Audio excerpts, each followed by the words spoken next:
Shields up, Iron Breakers. Rurikhan here coming at you with another gameplay impressions video, and today we're going to be taking a look at Bloodborne for the PlayStation 4. This title was sent to me by PlayStation Portugal so that I could give it a look and tell you guys my opinions on it. And before we get started, I would just like to reassure you guys that I am not going to be showing you any spoilers or even discussing any spoilers of any kind. The footage that you guys are going to be watching in the video, due to the fact that I'm not going to be debating any spoilers, are going to be mostly of the starter area of Yharnam, and they might not even be directly related to what I'm talking about. And the reasoning behind this is because I consider there to be a wide variety of different kinds of spoilers when it comes to Bloodborne. So, like, whereas in certain games showing areas is not a really big deal, I kind of feel that for a game like Bloodborne and Souls titles in general, I feel that just like showing areas and showing people where traps are and stuff like that is considered spoilers. That could just be me being oversensitive or whatever, but just to let you guys know, beyond the stuff that has already been seen in the alpha and whatnot, I'm not going to be showing all that much in this particular video. If you want to see more of the game, there's obviously the blind playthrough running through the channel right now. I'm going to try to upload a video every day if I get a chance to do so. If not, it will be every other day or something like that. But at the moment, I do believe that we should be able to upload an episode of the blind playthrough every day. So if you want to watch more gameplay, if you want to see how I'm doing, you can watch it there. On this video, it's going to be a no spoiler discussion. So I would also ask of you not to mention any spoilers in the comment section, because I know that there's going to be a lot of people that are going to be coming to this video and they want to keep their experience as clean as possible. So let's have just this one video where we don't discuss any spoilers at all, for those of you that want to, remain as pure to the experience as possible. You have no idea how much respect I have for that, okay? Now that we've gotten that out of the way, let's get things started. So starting right off, I would like to talk a little bit about the character creation, which is something that I actually didn't like as much as other Souls titles. Now, the reasoning behind that could be just because I'm kind of like not a huge fan of the whole Victorian London setting, which I even thought was going to be a problem for me when I started playing Bloodborne. I'm like, I'm not really into this whole Victorian London thing. And the character creation screen is something that really showed me that, because I was going through the character options and I was just like, I don't think I like any of these characters. Apparently people tell me that the character that I ended up creating for my videos looks like some kind of Harry Potter Jesus. So I don't know what to tell you. But yeah, I was not a big fan of the character creation. The main reason why I didn't like it is because you don't see significant changes in a lot of the aspects of your character. So, like, for instance, you change the how thick your character's legs are. I visually almost don't see a difference between the maximum and the minimum. Now, I realize that this is done to kind of keep in line with the game's aesthetic and whatnot, but it is a little bit frustrating for me, because you guys know that I like to try and do a dwarf. I like to try and do all kinds of crazy stuff.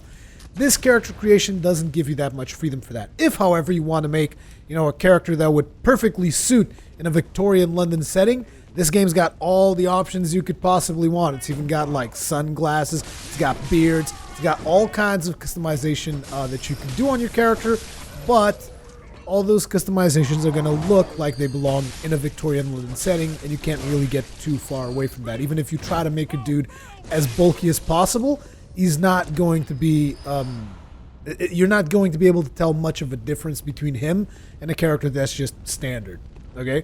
So that's just a little bit of criticism that I have in terms of the character creation, but once I actually got into the game, I completely forgot about the character creation. I was like, I don't even care, because to start off, your character even starts with a hood and everything, so you don't really get to see your character's face all that much, so it doesn't make that much of a difference anyway.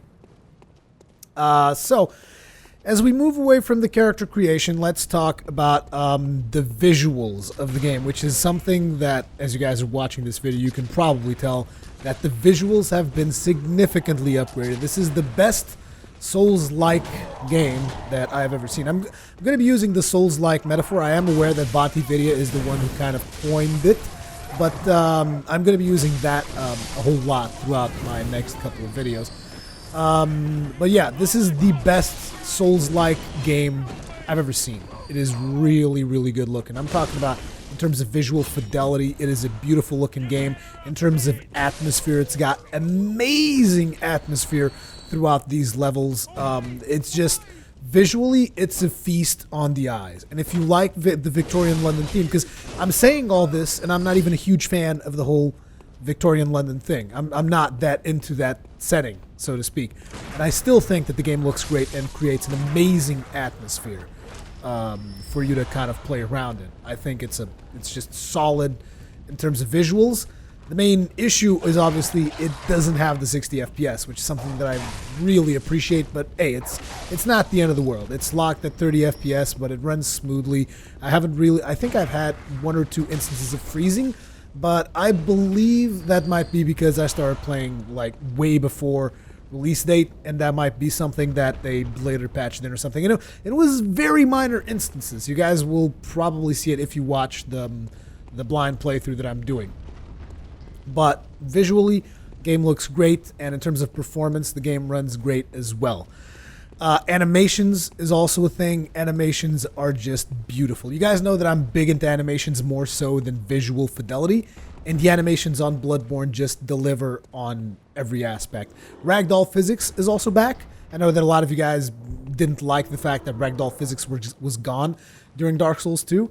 So ragdoll physics is back, and you'll be able to play around with the corpses of your enemies if that's something that you are into. But on the subject of animations, not only just character animations, but like cloth physics and all that stuff is solid. And on top of that, I haven't even mentioned this yet, but I'm assuming a lot of people already know, but as you hack away your enemies and whatnot and blood spurts out, your character is going to become increasingly messy. And there's a differentiation between blood spurts as well as dirty water. Let's say you happen to roll through dirty water, your character becomes, you know, a different shade, but he becomes dirty from a different shade. And then it's like if you get poisoned or something, maybe a monster spews poison at you, your character also has a different color for poison. So there's a lot of stuff that you can get dirty from. There was this one time I was fighting a boss, and I'm not going to spoil any bosses for you, but let's just say by the time I was through, if you had a look at my character, he looked like he had seen some shit, okay? But mentioning the whole subject of bosses, I guess I should tell you guys more or less where I'm at with the game right now, just in terms of, you know, to give you guys a bit of a time frame of how long I've played and how much I've achieved in the game. I've played, I'm going to say, about 15 hours. I know that I should have played more by now, but unfortunately I had a lot of stuff to do throughout the weekend, and I also have to, you know, keep working with material for TGN, so I can't just dedicate as much time as I would like to just playing Bloodborne for the next couple of months or so. But yeah, I'm about 15 hours into the game. I'm not exactly sure if this is the right number or not, and I've fought about 3 bosses. However, I have died quite a few times, and I did have to take a couple of breaks in order to get some consumables and whatnot. And we will be talking about the consumables a little bit later on. So another thing that I would like to bring up is level design, because that is obviously a big deal. We've all seen that there was a bit of a downgrade in the level design in Dark Souls 2, moving from Dark Souls 2 to Dark Souls 1. I mean, the levels in Dark Souls 2 are a lot more straightforward for the most part than in Dark Souls 1. Because Dark Souls 1, you have maze-like levels that kind of spin around and, you know, you open up shortcuts and whatnot. And to be completely honest, I almost feel that Bloodborne's design doesn't really take that much from Dark Souls 1. It actually takes it all the way back to Demon Souls. Because your checkpoints in this game are these lamps that show up on the floor. So they're almost like bonfires. But your checkpoints are actually a lot less frequent than in Dark Souls, and definitely a lot less frequent than in Dark Souls 2. You have a lot less of these checkpoints throughout the game, which means you will be forced to like explore in different directions, because the levels are very much like a maze, and the very first time you get to any portion of the game, you're going to feel like you are lost unless you have the best sense of direction in the world. So the level design, definitely super solid, no complaints there. and it works a lot more based around shortcuts like Demon Souls than necessarily around, providing you with more bonfires, which was more the Dark Souls kind of approach. So you will be opening multiple shortcuts to multiple different areas and levels. And as you progress through those levels and you open up more and more shortcuts, you will eventually become more familiar with the lay of the land, and you will kind of know the general direction that you need to be heading into in order to kind of progress through the level. There are, however, several different paths that you can take. Just to give you guys an idea, the very first boss that most people have seen is the Cleric Beast. If you don't know what I'm talking about, don't worry about it, because I know that some of you guys didn't even see the Cleric Beast, which was present in the alpha. But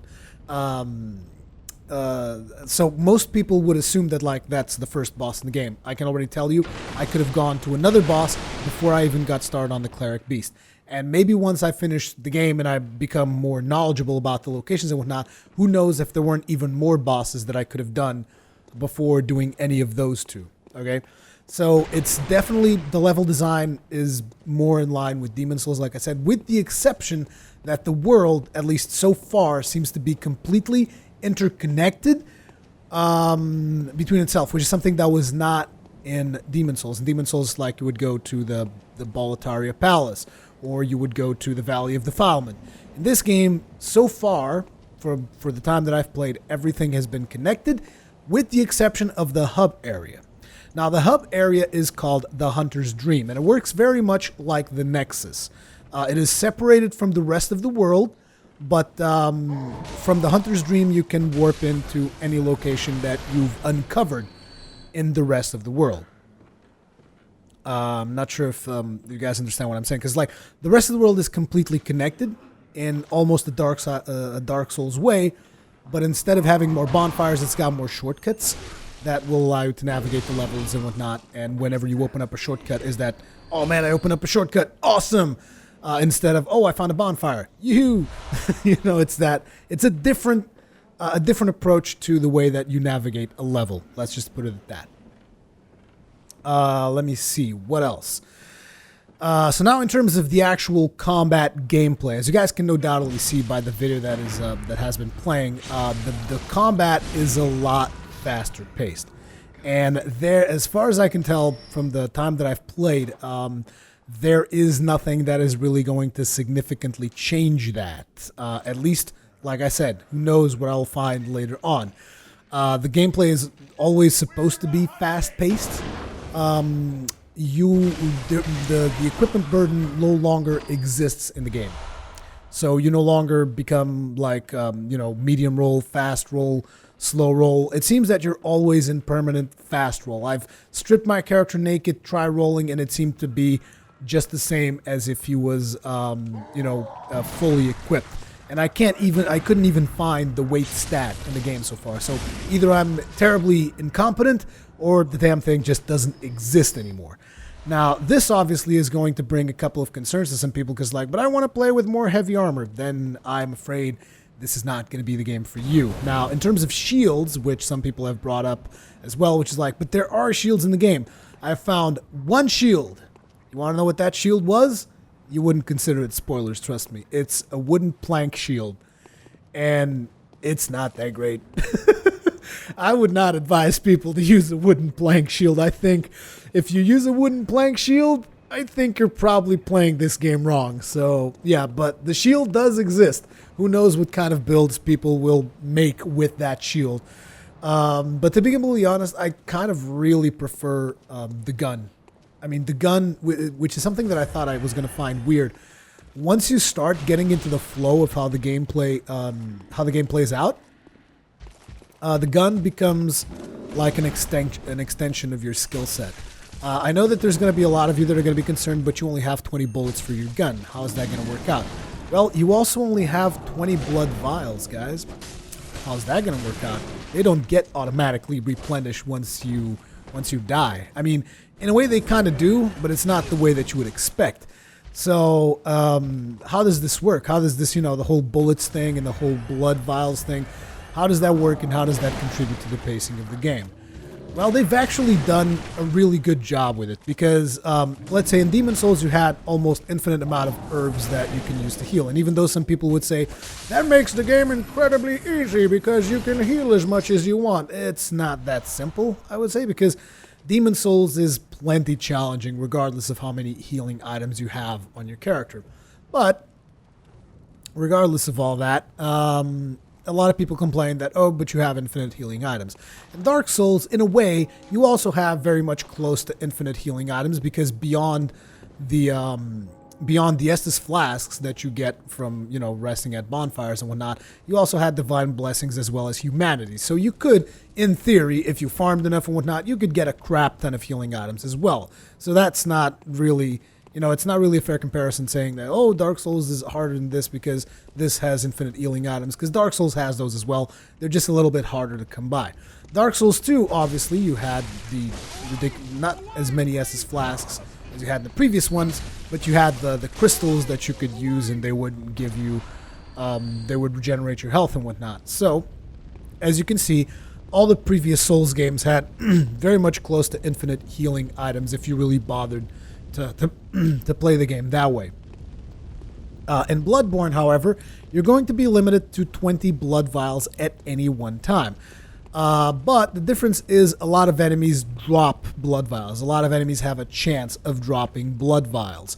So as you are playing through the game and enemies start dropping blood vials, you're going to be picking them up until you reach 20. Once you reach 20 blood vials, the next blood vial that you pick up is going to automatically be sent to a storage unit, not a storage unit, a storage thing that you have in the Hunter's Dream. Same thing for Quicksilver bullets. You're also only allowed to have 20 silver bullets at any one time, but I believe there's stuff that might allow you to go a little bit over the cap. I think I've seen a couple of items like that. But just put your sights towards you get 20 bullets max and you get 20 blood vials max. After that, everything that you pick up gets sent to the storage box. And what happens when you die is the game sees if you have enough in your storage box to refill, and it refills you all the way back up to 2020. If you don't have enough, it's going to take as many as you have and put them in your inventory. So if you notice that you died and you respawned with less than 20 flasks and 20 Quicksilver bullets, it's probably time for you to go ahead and farm yourself a couple of consumables. Yes, you will need to farm consumables from time to time. It's happened to me a couple of times because I failed on doing a certain boss and whatnot. But it's not too hard. You just go to one of the starter areas where there's a bunch of easy mobs to kill. You kill a bunch of them, you get a couple of bullets, you get a couple of blood vials, you get back up on your feet, and you go. This was something that you also had to do in Demon Souls in a way. It's like every time you were running low on herbs, you would have to go to Boletaria Palace and farm those herbs off of the soldiers that were there. At least that's something I did. So it's not a complete foreign thing to me to have to actually farm for healing items in a Souls-like game. If, however, that is something that you never did in any Souls game, well, there you go. That is something that is now going to be a thing. However, if you're just the best Bloodborne player in the world, you shouldn't really have a problem because they give you more than enough stuff just in case you don't die. You receive more than enough stuff to play through most of the game, at least as far as I can tell. However, when you die and you've committed to a fight, you're going to lose quite a bit of consumables, which has happened to me in certain boss fights. So if you committing to a fight becomes like, oh, I've used up 5 blood vials and like I've taken 6 or 7 shots in this fight, I'm kind of like, you know, committed to this fight now because I've spent so many blood vials and so many Quicksilver shots on a certain boss. So as you start going through your consumables, you, like I said, you become more committed to a fight because if you don't succeed, you're going to have to go back and farm it. I think you can also buy it if you want. So that might also be an option. But I think there's a limited, at least at the point that I'm playing right now, there's a limited amount of consumables that you can buy off of the messengers. So again, something to keep in mind. But I definitely like the way the consumable system works because, I mean, if you have Estus flasks, right, and you're just advancing as you are getting your Estus flasks, you will eventually get to a point where you've spent all of them, assuming that you get hit and whatnot, which obviously is going to happen. unless you're like Super Souls Pro, whatever. But as you are advancing through a level, you will eventually get to a point where you will be considering, okay, I should go back to a bonfire. This in Dark Souls. Okay, I should go back to a bonfire because I've spent this amount of flasks and I'm low on flasks. It doesn't happen as often in Bloodborne. The only reason I've ever really wanted to go back is because maybe I have too many blood echoes and I'm just risking too many blood echoes and I might die. Blood echoes, by the way, is the new form of currency. You're no longer hunting for souls, you're hunting for blood. I'm not going to be talking about the story, so if you're asking me, oh, but what's the meaning of blood echoes and blood shards and yada, yada, yada? I'm not going to be talking about the story. Experience the story by yourself. Honestly, that's the best advice I can possibly give you. Another interesting thing they've done, this I've already reported this in a previous video, but in case you didn't watch that one, is that healing items now have a dedicated button. So when you press triangle, you will use a blood vial, which is your healing item. And you guys are like, well, that doesn't make any sense. Triangle used to be to, you know, switch to two-handed mode. How do you switch to two-handed mode now? There no longer is a, technically speaking, two-handed mode. There is a, the weapons that exist in this world are trick weapons. So they change form whenever you press the L1 button, which used to be your blocking button, if you remember that. So instead of pressing triangle to hand your weapon, you're going to be pressing L1 to change your weapon's form to whatever it is. Some weapons will actually go two-handed, like, I don't remember the name of the axe that I've started using at the beginning of the game, but that one goes two-handed. The Kirk hammer also goes two-handed mode. It's a sword transforms into a massive hammer. So, you know, but not all the weapons are like that. Like, you have one weapon that when you... Oh, I shouldn't really mention this particular weapon because it could almost be considered spoilers. And I want to keep this with as much surprise to you guys as possible, particularly because there are actually less weapons in the game. That's the impression that I get from the amount that I've played so far. The reasoning behind that, at least the reasoning I think they made that choice, is because most weapons in Bloodborne are unique. Whereas if you go to any Souls title, really, and you see, like, for instance, you compare the longsword with another type of sword, the moveset doesn't really change that much. I mean, depending, because, I mean, if it's a katana, sure, moveset changes a bit. Same thing goes for axes. I mean, usually you have classes of weapons that kind of share a similar moveset in a way. Sure, maybe this particular weapon has a particular move that is really, really good. Like the Baldur Side Sword has the thrusting move that's friggin' amazing. But it's also the same as the longsword in Dark Souls 1. Moveset of the Baldur Side Sword is very close to the longsword, if I remember correctly. It's been a while since I used the sword in Dark Souls. But yeah, I think you get what I'm saying, is that you have these weapons, these weapon classes that sometimes share a moveset. In Bloodborne, all the weapons are a lot more unique and a lot more different in the way they handle. Like, I'm sure everybody's seen the Saw Cleaver. The Saw Cleaver essentially extends itself and it becomes a weapon that deals more damage and is slower. Deals more damage, is slower, and has more range. Versus once you put it back to its regular form, it's just a faster weapon with a little bit less damage. So if you want speed and really close attacks, you want to use the shorter form. If you want range and more damage and you know, have more reach, more damage, you're going to sacrifice the speed. That's kind of the way it works. Different weapons will do different things, and I don't want to elaborate too much because I've seen some really interesting weapons so far in the game.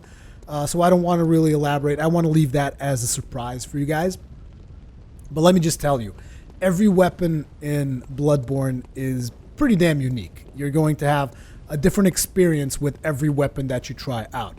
And there's also the combos, which I'm assuming most of you know by now, but the way the combos work is that you can be attacking and you can switch your weapon form in the middle of your attacks, which is really, really cool because that is also how you do guard breaks. So say for instance, you're using the Saw Cleaver, you're doing your regular attacks, just spamming R1, and all of a sudden you press L1 in the middle of that attack pattern. Your character is going to make a move that is going to extend the weapon, and it is also going to perform an attack at the same time. that attack is going to guard break your enemy. If you happen to have your weapon already extended and you press L1, it is going to do the same thing, but it is going to switch back to its regular form. And doing that will also guard break your enemy. So that's how guard break works. I couldn't find any way to do a kick. I don't believe the kick exists in-game anymore. So if you were looking forward to being able to kick enemies again, that's not really a thing right now. Apart from that, I've already mentioned that there's no equipment burden. I've talked about the trick weapons. Oh yeah, weapons are more customizable now as well, because beyond your upgrade paths, you also have, at least most of the weapons that I've played with so far have like 3 gem slots, and you can put gems in them. Now the way this works is you find these gems, and they seem to have, the stats seem to be kind of like all over the place. I'm not exactly sure if they're set in stone, or if maybe they're randomized, but I found quite a lot of gems. Some of them had the same stats, some of them had slightly different stats, but most of them just increased the damage of my weapon at this point. But I do believe that there will also be gems that will add like elemental damage to your weapon, like you can have a fire weapon if you want to. But the best thing about these gem slots is that you don't commit. What I mean by that is that you can switch your gems whenever you see fit. You can place gems in there, and then you can take them out whenever you want. It is not something that you do it and it's done forever, and you have to be penalized some way because you've put the wrong gem in or something. You can just remove them and put another gem in there, like which makes sense because like I got some really weak gems early on, and I placed them in my weapon, and then I was just able to remove them and put more powerful gems in. This works both for your trick weapon as well as your gun, because you're going to have a wide variety of guns as well. Don't just be thinking about in terms of the trick weapons, because your gun also changes the way that you handle situations. For most of the time, I've used the basic hunter's pistol, but I've had quite a few other weapons available to me should I desire. What else? Oh yeah, I was talking about the equipment burden, the weapons, the trick weapons, the gem upgrades, and something that I haven't mentioned yet is that in terms of armor, a lot of people are concerned with armor variety, and at this point I have to say I kind of share that concern a little bit, because in the time that I've played, I've only seen 2 other armor pieces besides the basic one, and they're not even that different. The only thing that really changes is that instead of having the, the hat that looks almost like a Robin Hood hat in a way, instead of having that one, you get a top hat. The rest of the changes aren't really that significant. There are changes in like stats and whatnot, but again, not terribly important. And I've also haven't seen the option to upgrade your armor. So I'm not sure if armor is meant to be more of a cosmetic thing in Bloodborne, but definitely my character only has 3 armor sets at this point. Like I said, 15 hours in, 3 bosses down, 3 armor sets. And they're not even linked to the bosses. Don't make that mistake. They're not even linked to the bosses at all. And again, they're not that different. So I am a little bit concerned, but I don't really want to make any judgments on that aspect, because I want to be able to play through the entirety of the game. Because, like I said, I also died a bunch of times, and I don't know like if 15 hours is a considerable amount of game time or not for Bloodborne. So I'm going to have to play some more to be able to talk about that specific thing. Having said that, in terms of the overall experience, I'm enjoying the hell out of this game. And it's, at this point, it's definitely the best game I've played so far this year. It is that good. I haven't talked about visceral attacks, which are your critical attacks.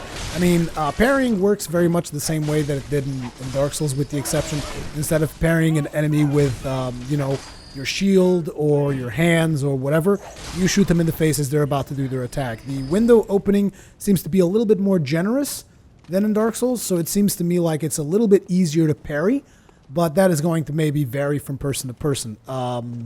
You can also parry certain bosses, which I think is very important to mention. I think a lot of people are going to be surprised when you're like, oh, what do you mean you can parry bosses? But the damage, at least for me so far, the damage that you get from a riposte on a boss is not like, game-breaking. Kind of like, I almost feel it's a lot weaker than the kind of stuff that you would see in Gwyn. Because, I mean, if you parry through Gwyn, Gwyn goes down pretty damn fast. if you have a decent weapon. But that could also be due to the fact that my weapons aren't really like fully upgraded, because I don't even know how to fully upgrade my weapons. I haven't found all the materials yet. But yeah, parrying works very much the same way. Backstabbing, however, very, very different. You have to sneak up behind the monster and do a charged attack, which is done by pressing and holding the R2 button. And after you do the charge attack, monster will be in a staggered state, which is very similar to when he gets parried. And at that point, you can just sneak up behind him and do your regular R1 attack in the back. That is going to do the visceral attack, which your character just kind of shoves his hand into the monster and just like does an attack that splatters blood all over the place. Blood also stays splattered on the floor sometimes, which I find it's a nice little touch. When you're going through the city of Yharnam, there's also a lot of people hidden inside houses and whatnot, which give you a lot of pieces about lore. And to be honest, I kind of feel like the story is a little bit more accessible to people who aren't that deep into like, oh, I need to look up all the item descriptions and whatnot. It seems that they've done a little bit of a better job explaining what the story is and whatnot without making the game narrative driven at all. There's a lot of more details that I would like to talk with you guys about, but I kind of feel that those might spoil your first gameplay experience. So I would advise you stay spoiler free as much as you can, because this game is definitely worth it. At least so far, I've been having the time of my life. And I know that a lot of people are going to ask me, do you like this more than Dark Souls? And my answer to that is they're two different games, and I like both of them for different reasons. And I'm not going to be able to say Bloodborne's better than Dark Souls or Dark Souls is better than Bloodborne. Dark Souls still holds a very near and dear place to my heart, and I don't want to be forced to make that decision. I like them both. Right now I'm enjoying Bloodborne a whole lot more because it's a lot fresher, but I still really love Dark Souls and Demon Souls, and even Dark Souls 2, despite Dark Souls 2 obviously being one of the worst in the franchise due to some of the options that they've taken. But yeah, that's going to be it for this video, guys. As per usual, leave me your comments, feedback, all that kinds of good stuff in the comments section. Hope you guys enjoy this. And remember what I said, please keep the discussion on this video spoiler-free so that everyone can participate and everyone can enjoy it. Thank you very much for watching, and I'll see you in the next one.